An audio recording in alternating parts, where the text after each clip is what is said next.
नमस्कार, मैं डॉक्टर विजय शुक्ल। प्रयागराज का नाम लो तो मन में एक लहर उठती है, गंगा यमुना के संगम जैसी। पर अब उस लहर में मिठास नहीं, एक कसक है। वह कसक जो तब उठती है जब कोई शहर अपनी आत्मा बेच देता है। प्रयागराज अब वह नहीं रहा जो महादेवी वर्मा की कलम में तपता था, जो निराला की कविता में फटता था, या जो बच्चन की मधुशाला में बहता था। यह वही शहर है जिसने नेहरू दिए, शास्त्री दिए, पंत और टंडन दिए। पर आज वही शहर अपने ही बच्चों की नज़र में उपेक्षित, उजड़ा और लूटा हुआ पड़ा है। यहाँ सिर्फ घाट बचे हैं जिन पर अब भक्तों से ज़्यादा कैमरे नहाते हैं। लूट की यह कहानी कोई अचानक नहीं शुरू हुई। यह लूट धीरे धीरे नपी तुली मुस्कुराते चेहरों के बीच हुई। सियासत ने शुरू की, सिस्टम ने निभाई और जनता ने आंख मूंद कर देखी। आज प्रयागराज की यह हालत किसी प्राकृतिक त्रासदी का परिणाम नहीं, यह एक लंबा क्रॉनिकल ऑफ बिट्रेयल है, जहां हर पीढ़ी ने शहर से कुछ लिया पर वापस कुछ नहीं दिया। आज़ादी के बाद यह शहर था बुद्धिजीवियों की राजधानी। इलाहाबाद विश्वविद्यालय को तब पूरब का ऑक्सफोर्ड कहा जाता था। वहाँ की हवा में विचार चलते थे। छात्र क्लास से निकलकर गांधी, नेहरू, पंत या टंडन की सभाओं में जाते थे। यहाँ सोचने का मतलब था निर्माण। पर आज उसी विश्वविद्यालय की दीवारों पर विचार नहीं, पोस्टर चिपके हैं। लाइब्रेरी में किताबें नहीं, धूल है। क्लास में अध्यापक नहीं, राजनीतिक एजेंट हैं। एक जमाना था जब वहाँ के प्रोफेसर संसद को प्रभावित करते थे। अब वहाँ के छात्र सोशल मीडिया का ट्रोल बनते हैं। यह गिरावट किसी एक सरकार की नहीं, यह उस लापरवाही की है जिसने ज्ञान को व्यवस्था का गुलाम बना दिया। पहली बड़ी लूट शिक्षा से शुरू हुई। विश्वविद्यालयों के लिए मिलने वाले फंड घटते गए, प्रोफेसरों की नियुक्तियां रुकी और छात्र राजनीति ने विचार को हिंसा में बदल दिया। जो जगह कभी बुद्धिजीवियों की प्रयोगशाला थी, अब चुनावी पोस्टर का बोर्ड बन चुकी है। महादेवी वर्मा, निराला और बच्चन ने जिस शहर की आत्मा में संवेदना और विद्रोह भरा था, वहाँ अब सिर्फ नारे हैं। निराला लिखते थे, वह तोड़ती पत्थर, और आज वही पत्थर शहर के सीने पर पड़े हैं। दूसरी लूट प्रशासनिक ढांचे से हुई। यह शहर कभी न्याय का केंद्र था। इलाहाबाद हाईकोर्ट की इमारत अपने भीतर संवैधानिक गौरव समेटी थी, पर आज न्यायिक राजधानी का अर्थ घटकर ठेकेदारों के दरबार तक सिमट गया है। स्मार्ट सिटी प्रोजेक्ट के नाम पर अरबों रुपए आए, फाइलों में खर्च भी हुए, लेकिन नालियां अब भी गंदगी से भरी हैं। सड़कें गड्ढों से लूहलुहान हैं। नमामि गंगे में पैसा आया, पर संगम का पानी आज भी नालों की गंध लिए बहता है। प्रशासन की नीयत बदल गई। विकास अब एक इवेंट है, न कि जिम्मेदारी। सियासी जमातें आई, नारे बदलते गए, पर नतीजा वही रहा। ठेकेदार अमीर हुए, जनता और गरीब। तीसरी लूट उद्योग की हुई। नैनी की औद्योगिक बेल्ट, जहां कभी मशीनें गूंजती थी, अब सुनसान खंडहर हैं। भेल, आईटीआई, एफसीआई, जिन संस्थानों से हजारों परिवारों के चूल्हे जलते थे, अब सिर्फ जंग लगे बोर्ड बचे हैं। जिन जमीनों पर कारखाने थे, वहां बिल्डर साम्राज्य खड़े हैं।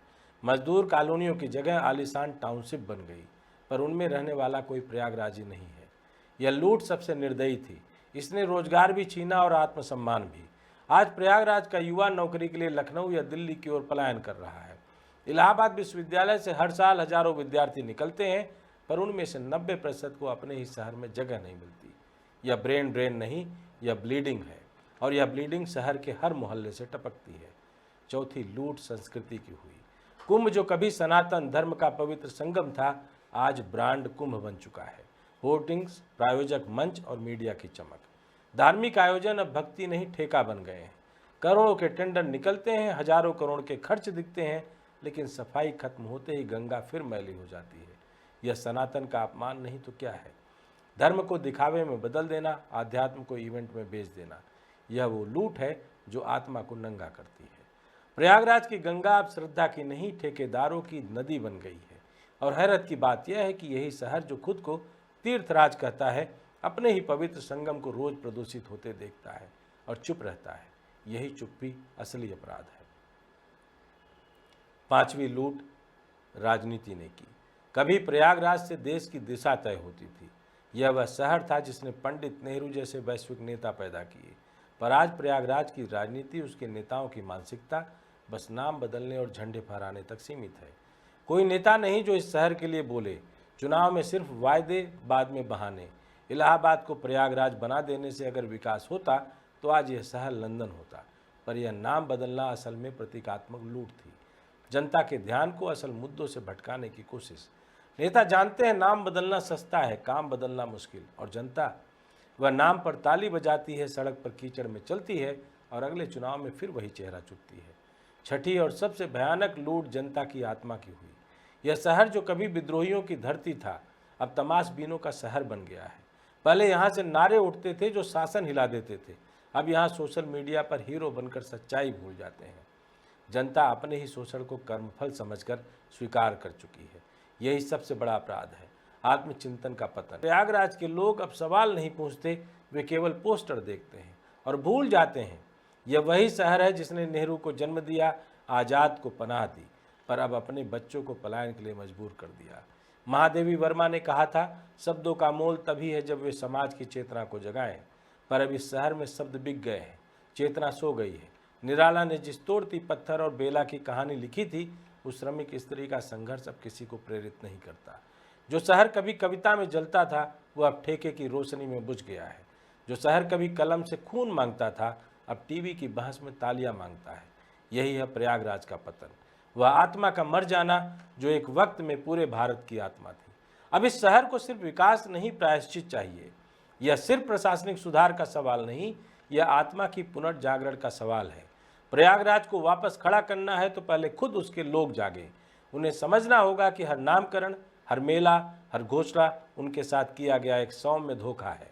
शहर को चाहिए उद्योग, अस्पताल, शोध संस्थान और नई सोच, ना कि इवेंट और भाषण। जब प्रयागराज का नागरिक अपने वोट को सवाल में बदलेगा, तभी यह शहर पुनर्जीवित होगा।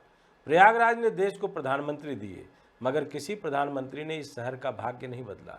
किसी ने इसे राजनीतिक तीर्थ बना दिया, किसी ने धार्मिक, मगर किसी ने विकास की राजधानी नहीं बनाया। अब वक्त है कि यह शहर खुद अपना भाग्य लिखे। जैसे इसने कभी देश को दिशा दी थी, वैसे ही अब खुद के उद्धार के रास्ते को तय करे। क्योंकि इतिहास वही कहेगा, जिस शहर ने भारत को दिशा दी वह अपनी मंजिल भूल गया। जिस मिट्टी ने नेताओं को जन्म दिया वही मिट्टी अनाथ हो गई। जिस गंगा ने सभ्यता को जिया वही गंगा अब अपने आंसू बहा रही है। अब समय है कि प्रयागराज फिर से उठे, अपनी कविता, अपने विचार, अपने धर्म और अपने आत्मसम्मान से, ताकि आने वाली पीढ़ियां यह न कह सकें कि इस शहर ने सबको जन्म दिया पर खुद मर गया, बल्कि वे कहें इस शहर ने खुद को पुनर्जन्म दिया, अपने अपमान का बदला लिया और अपनी आत्मा को फिर से जिया। अगर आप इलाहाबाद या प्रयागराज से ताल्लुक़ रखते हैं, नहीं भी रखते हैं, तो आपका ताल्लुक़ कहीं न कहीं से है ज़रूर। अपनी राय ज़रूर रखें कि आखिर इस शहर को किसने हाशिए पर रखा है। जय हिंद, जय भारत।